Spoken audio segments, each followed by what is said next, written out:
आज हम व्यवस्था के कारण आपका सम्मान उस तरह नहीं कर पाए जिस तरह हम करना चाहते थे। प्यारे साथियों, महत्वपूर्ण दिन है।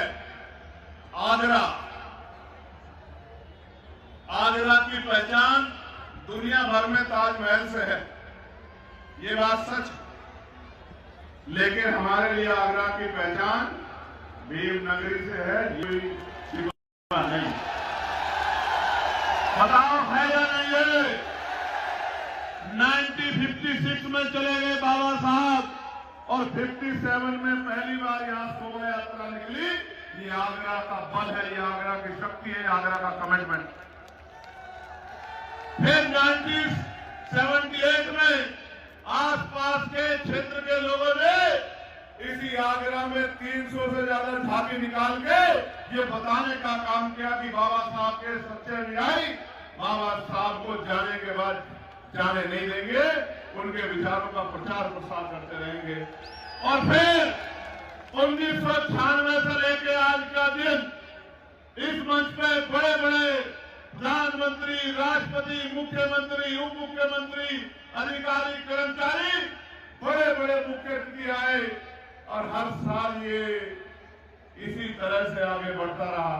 मुझे इस बार दूसरी बार यहाँ, एक बार 2022 में और फिर इस बार मुख्य अतिथि बनने का मौका मिला है। मैं मंच के लिए मुख्य अतिथि हो सकता हूँ, आपके लिए तो आपके परिवार का हिस्सा हूँ।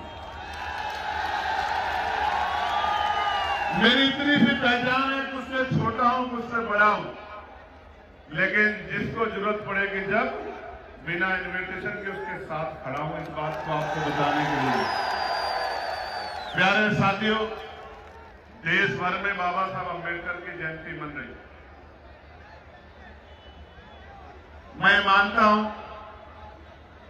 दुनिया में अकेले ऐसे महापुरुष हैं बाबा साहब अम्बेडकर, जिनकी जयंतियां दुनिया के सबसे ज्यादा देशों में मनती है। और ऐसे नहीं मनती कि उन्हीं के अनुयायी मनाते हो। मैं बहुत जिम्मेदारी से कह रहा हूं, सरकारें मनाती। और मैं गया था पिछली बार यूएस, तो कोलंबिया यूनिवर्सिटी गया था, जहां बाबा साहब अम्बेडकर की स्टैचू लगी, जिसमें लिखा है सिंबल ऑफ नॉलेज। ये भारत में तो इस सम्मान में बहुत देर लगी, लेकिन उनके ज्ञान, उनके विजन और भारत में उनके योगदान की वजह से दुनिया में बाबा साहब का सम्मान होता।